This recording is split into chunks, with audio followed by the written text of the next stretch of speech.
Aujourd'hui, nous sommes sur les bords de la rivière Oise, dans la région de Compiègne, et nous allons rejoindre un très très grand champion anglais qui s'appelle Tom Pickering, plusieurs fois champion du monde par équipe, champion du monde individuel, qui va nous montrer toutes les subtilités de la pêche au kiver en grande rivière.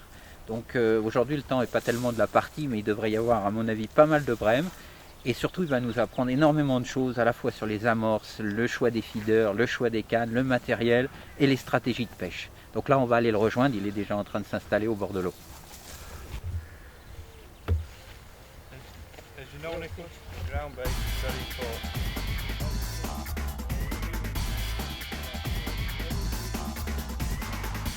Ouais, c'est très important de choisir des amorces adaptées, aussi bien en fonction du lieu de pêche que de l'espèce de poisson. Les amorces que j'utilise sont surtout composées de farine de poisson. La farine de poisson, tu veux dire comme des pellets? Ouais, exactement, comme des pellets broyés auxquels on ajoute d'autres farines et différents additifs. Il y a différents mélanges bien spécifiques, par exemple la Match Method Mix qui est très collante pour la pêche de gros poissons méthode feeder. Et par contre, pour la pêche au feeder classique, c'est un mélange un peu trop collant, vraiment trop collant. Par exemple, pour la pêche de plaquettes, le mélange va avoir du mal à sortir du feeder.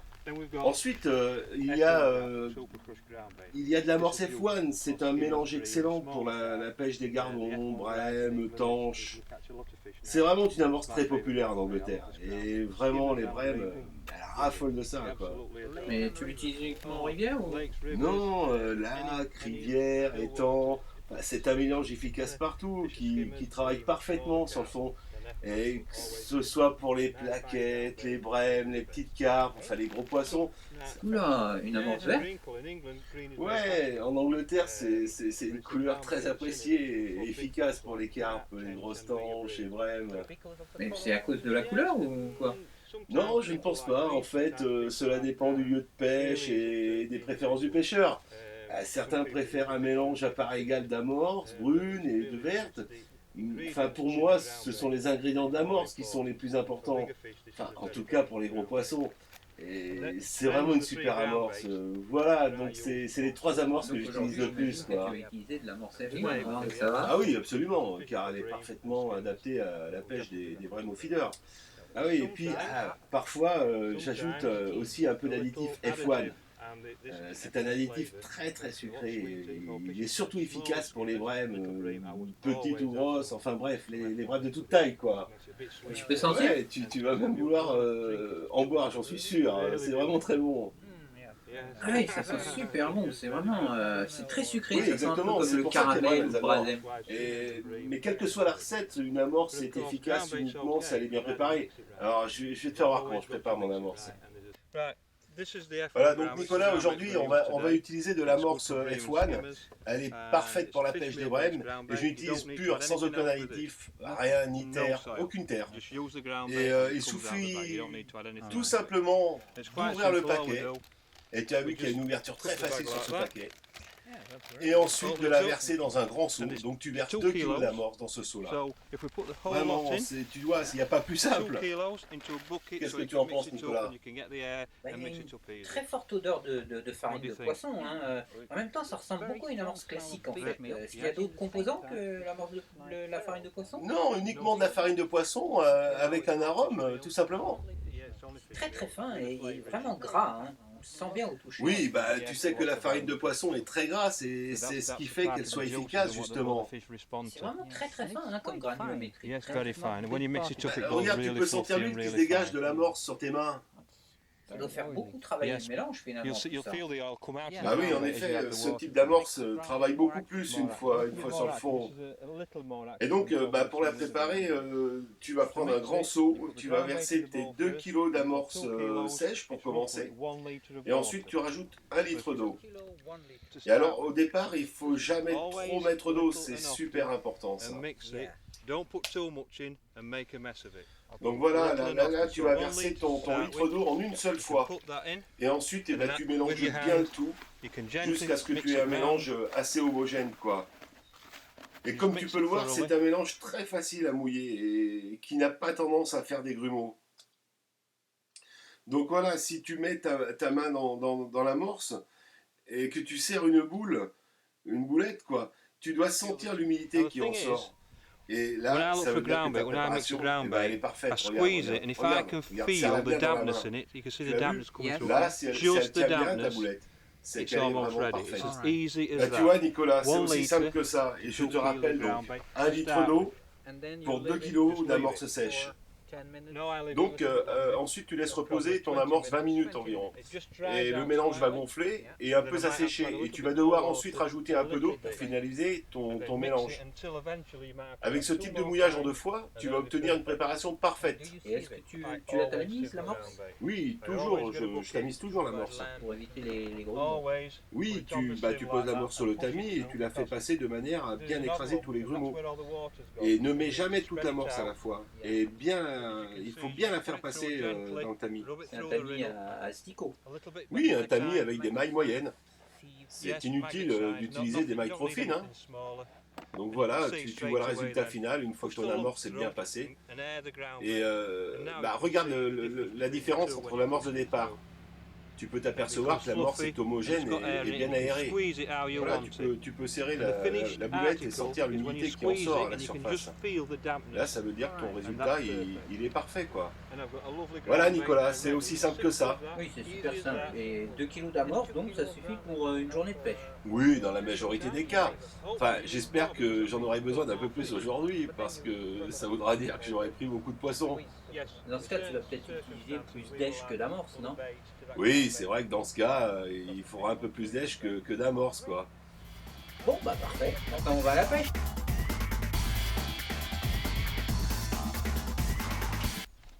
Donc voici les feeders que tu utilises le plus souvent. Finalement, ils ne sont pas très nombreux, il y en a 5 différents. Tu peux nous expliquer comment et pourquoi tu les utilises? Ces 5 types de feeders correspondent à des situations de pêche bien spécifiques. Explique-nous ça donc en détail. Alors les premiers types de feeders est ce qu'on appelle un cache feeder. Comme on peut le voir, il est constitué d'un corps grillagé métallique et du coup l'amorce peut sortir très facilement. Et quand le feeder traverse une couche d'eau, l'amorce commence déjà à en sortir en formant un petit nuage, ce qui va attirer les poissons sur le coup. Et une fois sur le fond, l'amorce se dégage aussi très facilement et libère les èches qui intéressent les poissons. Alors c'est un modèle de feeder surtout intéressant pour les poissons petits et moyens qui sont toujours attirés par les premiers nuages d'amorce. Et il y a aussi un truc, le feeder est équipé d'une potence semi-rigide, ce qui évite les risques d'emmêlement et de vrillage au lancer. Alors chez Preston, il y a 4 tailles de feeder disponibles. J'utilise les plus petits lorsqu'il y a beaucoup de petits poissons et que je veux les attirer rapidement. Ou alors en hiver, quand la pêche est difficile, l'eau est très froide et qu'il faut très peu amorcer. Alors les feeders de grande taille sont plus adaptés pour une pêche de gros poissons car ils sont moins nombreux. Et dans ce cas-là, on laisse le feeder plus longtemps sur le fond. Alors le deuxième type de feeder est de conception hollandaise. Et le corps est le même que sur un cache feeder classique, mais il est équipé d'un gros plomb terminal qui permet vraiment de lancer très très loin.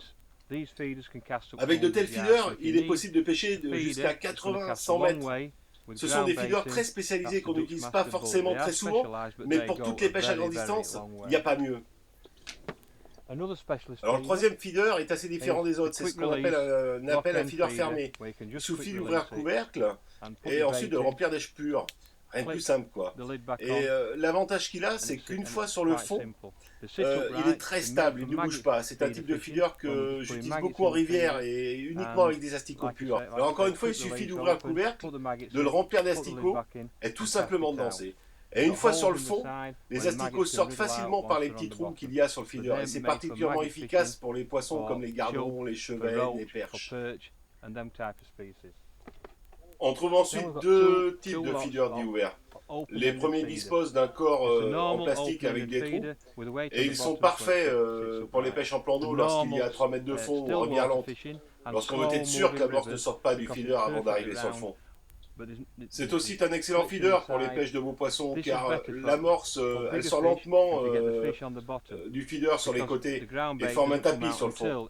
Le plomb lui est bien plat et il lui assure une bonne stabilité, très bonne stabilité sur le fond. Là aussi vous avez une potence en plastique qui évite tout risque d'emmêlement au lancer.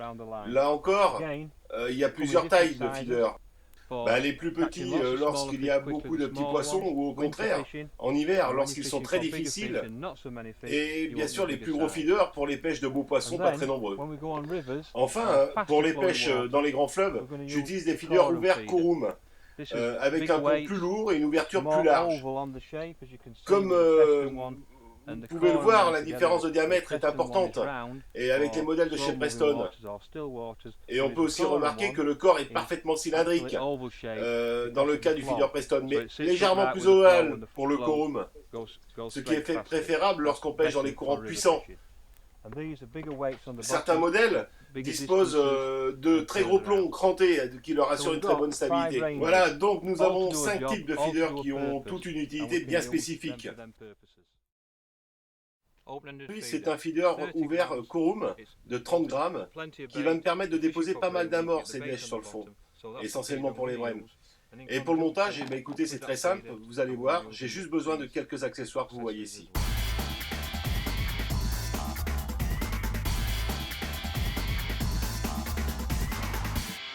Est-ce que tu peux nous détailler un peu les étapes de ton montage, Tom? Écoute Nicolas, rien de difficile. Tu prends un corps de ligne en 23 centièmes Preston Power Max. Ensuite, il ne faut surtout pas compliquer les choses. Tu vois, je prends un feeder bead de chez Corum et je l'enfile directement sur le corps de ligne. Donc en fait, tu vas utiliser un montage totalement coulissant là, Tom. Oui, mais comme tu peux le voir, la perle elle coulisse librement sur le corps de ligne. Et l'avantage de cet agrafe, c'est que en cours de pêche, tu peux facilement changer de feeder, soit du type de feeder, soit de poids de feeder. Tu vois, ça s'agrippe assez facilement, quoi.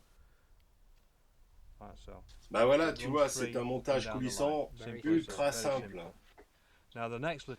Donc ensuite, j'utilise un petit accessoire vraiment très pratique. C'est ce que l'on appelle un Quick Change Bead. Et il se présente en deux parties. La première, c'est un petit crochet comme sur une accroche de ligne de pêche au cou. Et donc la deuxième est une petite perle dans laquelle on passe le corps de ligne. Voilà, comme ceci. Ensuite, vous voyez, la perle, elle coulisse. Après, vous prenez votre petit crochet et vous passez à nouveau votre corps de ligne dans le petit crochet. Tout simplement.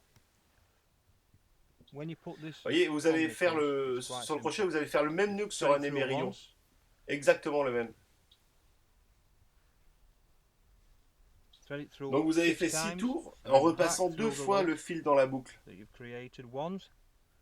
Voilà, 2 fois le fil dans la boucle.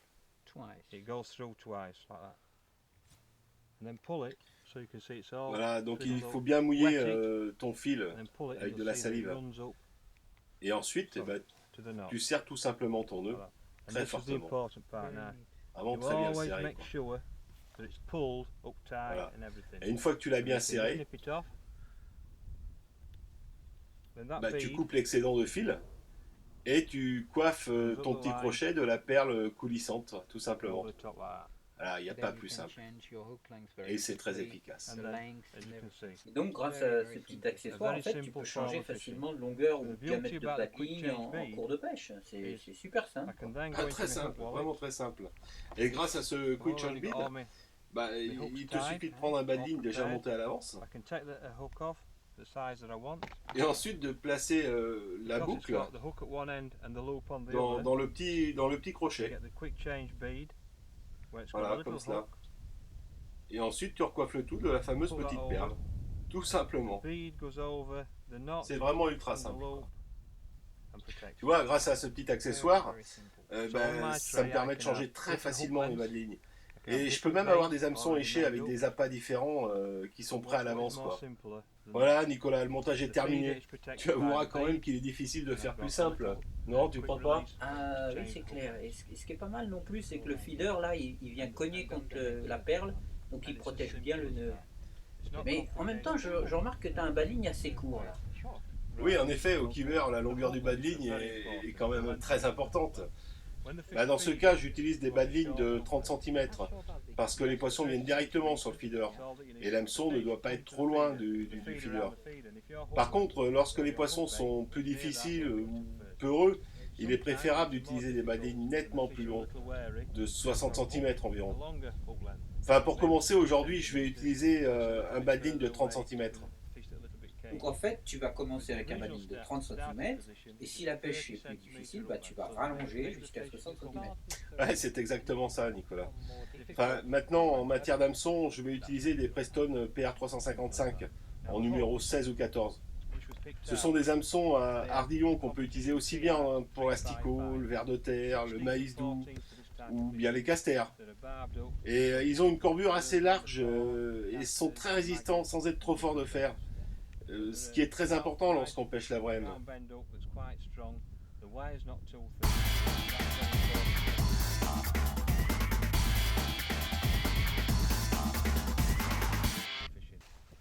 Donc maintenant Tom, est-ce que tu peux nous présenter le reste de ton matériel et en particulier le type de canne que tu vas utiliser pour une rivière de ce type? Oui, l'action des cannes pour la rivière ou l'étang, c'est pas tout à fait la même chose, quoi. Donc si je pêche la carpe ou la brème sur un plan d'eau, là je vais utiliser une canne d'action très progressive. Mais une canne parabolique de ce type ne convient pas du tout en rivière. Donc là, il faut choisir ce qu'on appelle une action semi-parabolique, c'est-à-dire de la souplesse qui se trouve uniquement dans la partie de la tête de la canne. Et comme ça, la canne ne plie pas trop sous l'effet du courant. Tu vois ce que je veux te dire, Nicolas? Oui, mais j'imagine quand même que la canne ne doit pas être trop rigide non plus. Non, en effet, je n'aime pas les cannes très rigides de toute façon. Mais pour la rivière, seulement la première partie de la canne doit être rigide. Donc la réserve de puissance se trouve uniquement dans le premier brin. Oui, et cette réserve de puissance permet de lancer facilement. Et la canne ne plie pas trop sous l'effet d'un courant, même trop fort.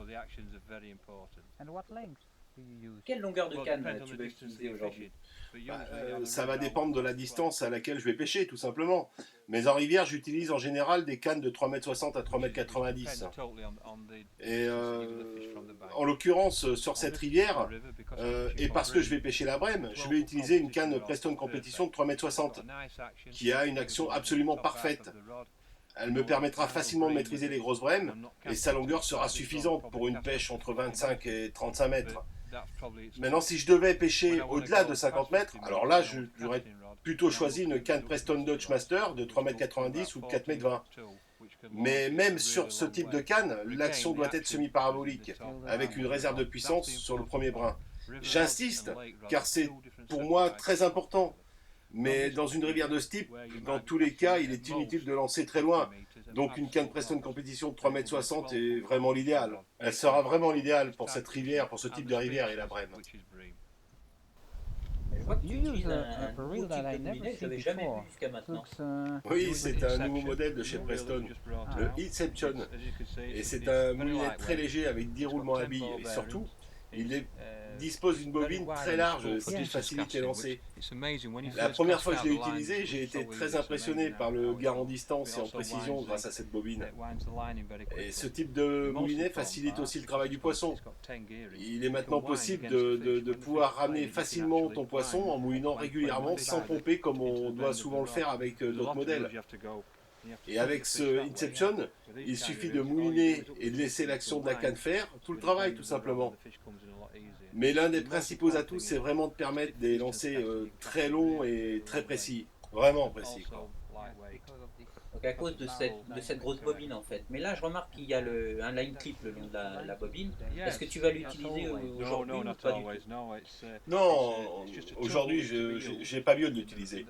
Il y a vraiment que pour les pêches très précises où j'utilise le line clip. Là aujourd'hui c'est pas la peine. Les pêches précises quand tu es au ras d'obstacles, quand tu dois lancer au ras des obstacles par exemple. Oui, ou au ras du Nil par exemple. Mais le line clip est loin d'être indispensable partout. Hein. Souvent, il arrive que les poissons préfèrent évoluer sur une zone pas trop réduite. Et si tu pêches les carpes, par exemple, le line clip augmente énormément les risques de casse. Hein. Ouais, il y a intérêt à faire attention parce que dans cette rivière, il y en a quelques-unes, elles ne sont pas vilaines. On ne sait jamais. Bon, un autre point évidemment important dans la pêche au kiver, c'est le choix du sion. Oui, c'est très important. Ouais. Et ce choix du sion, il pose énormément de problèmes aux débutants qui ne savent pas quel type de sion il faut choisir, s'il faut qu'il soit en carbone ou en fibre de verre. Donc à mon avis, ils attendent beaucoup de tes conseils. Ouais, tout d'abord, il faut savoir que le sion doit être adapté à l'action générale de la canne.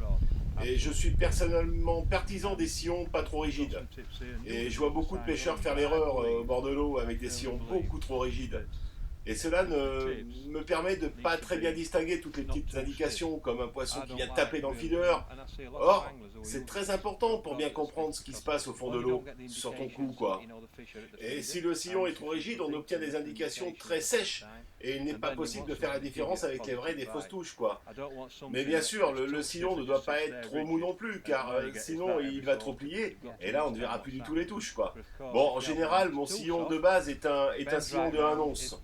Et donc, comment je fais? Tout simplement, je vais lancer mon feeder, et à ce moment-là, si le sillon reste droit, alors je vais utiliser un sillon de 3/4 d'once.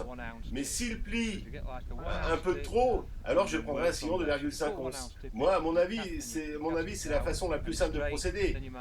Ce que je veux, c'est avoir un sillon qui plie légèrement et qui pourra m'indiquer tous les types de touches, quoi. Tu comprends ça, Nicolas? Et donc en fait, tu commences toujours avec un sillon de 1 once. Oui, c'est ça. Tu mets un sillon de 1 once et tu regardes comment il se comporte une fois le montage sur le fond. Il faut que le sillon plie légèrement sous l'effet du courant. Comme ça, je vais bien voir les petites tapes avant la véritable touche. Et lorsque le sillon va plier fortement, quoi. Et donc tu décides d'un type de sillon. Mais j'imagine quand même que la distance de pêche doit intervenir dans le choix de ce sillon, non? Oui, parfois oui. Car plus tu pêches loin, et plus le courant pousse sur ta bannière. Et il faut alors parfois utiliser un sillon un peu plus rigide, pour pas qu'il ne plie trop, quoi, sous l'effet du courant, quoi. Oui, donc c'est uniquement à cause de la pression du courant sur le fil. Oui, exactement. Plus tu pêches loin, plus tu dois utiliser un sillon rigide, même si les poissons sont de même taille que plus près. Ce qui importe, de toute façon, c'est que le sillon soit toujours légèrement plié, ni trop peu. Et en rivière, tu conseilles donc d'utiliser plutôt un sillon en carbone ou alors en fil de verre? Ah, ça, c'est une bonne question, mais je pense que c'est une affaire de goût personnel, en fait. Chacun ses préférences. Mais l'un est quand même plus sensible que l'autre, non? Oui, le sillon en fibre de verre est incontestablement plus sensible. Alors, si je pêche des petits poissons difficiles, je vais toujours utiliser un sillon en fibre de verre. Au contraire, si je recherche les gros poissons qui font des touches plus marquées, je vais utiliser un sillon en carbone. Donc aujourd'hui, tu vas utiliser un sillon en carbone. Oui, car je vais pêcher les vrais, mais je devrais avoir des touches bien marquées. Mais je connais des pêcheurs qui, même dans ces conditions-là, utiliseraient un sillon en fibre de verre. De toute façon, peu importe. Le plus important, c'est de bien voir les petits coups sur le sillon juste avant la touche plus franche. Et n'oublie pas que la distance est aussi importante. De ne pas faire une photo, c'est important. Oui, absolument. Je ne prends la canne que lorsque le poisson est déjà piqué à l'hameçon. Et je vais te montrer ça tout de suite.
Je vois que tu as posé ta canne sur 2 supports. Est-ce que c'est parce que tu pêches en rivière? Non, j'utilise 2 supports absolument partout, en rivière comme en étang.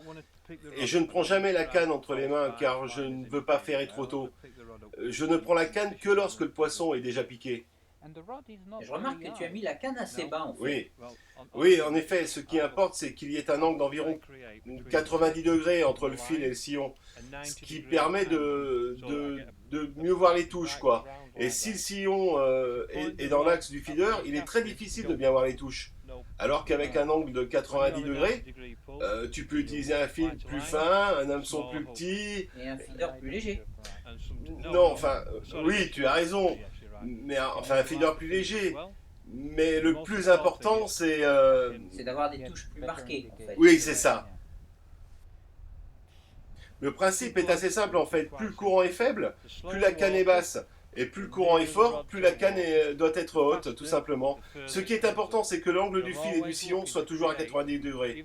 En haut 90 degrés, au milieu 90 degrés, et en bas 90 degrés. Toujours 90 degrés. Tout le temps 90 degrés. Et tu lances degrés. toujours vers la balle. Oui, c'est important, il faut toujours lancer vers la balle. Si tu lances en amont, la bannière va être trop tendue, et du coup, tu vas être obligé d'utiliser un feeder beaucoup plus lourd, et du même coup, un sillon plus rigide. Donc il faut toujours lancer légèrement en aval pour avoir une ligne qui forme un léger ventre à cause du courant.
Dis-moi, c'est la première fois que tu pêches en rivière en France?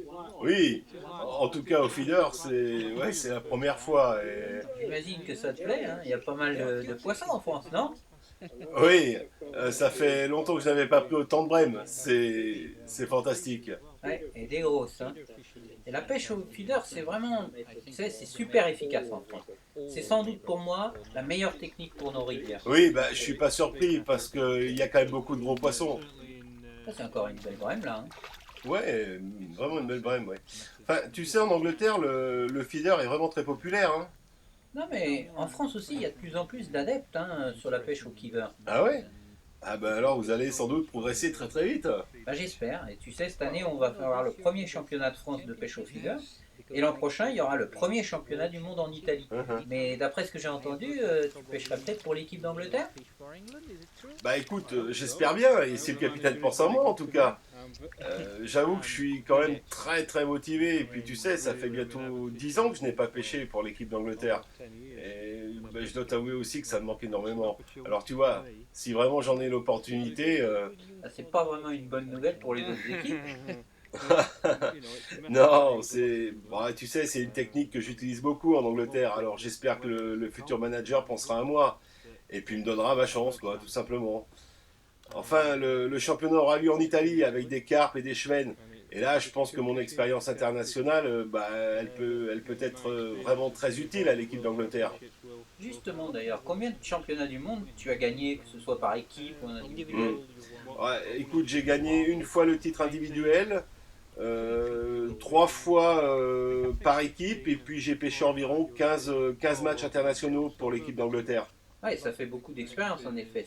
Ça risque d'être très important si tu pêches le championnat du monde. Oui, cela peut être vraiment un plus pour l'équipe, mais tu sais, la décision appartiendra au capitaine. Enfin, en tout cas, je peux te dire que j'attends ça vraiment avec impatience.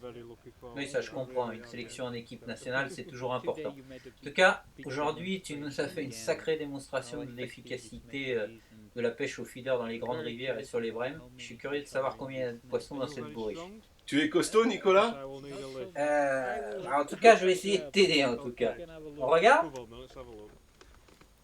Many fish are in this net? You are very strong.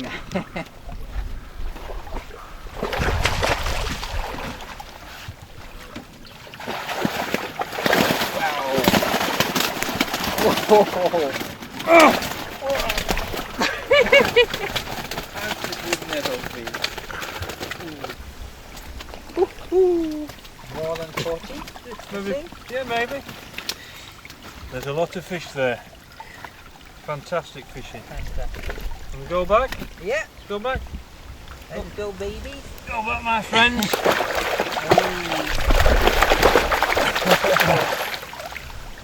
All gone. Thank you very much. Oh, my pleasure, thank you.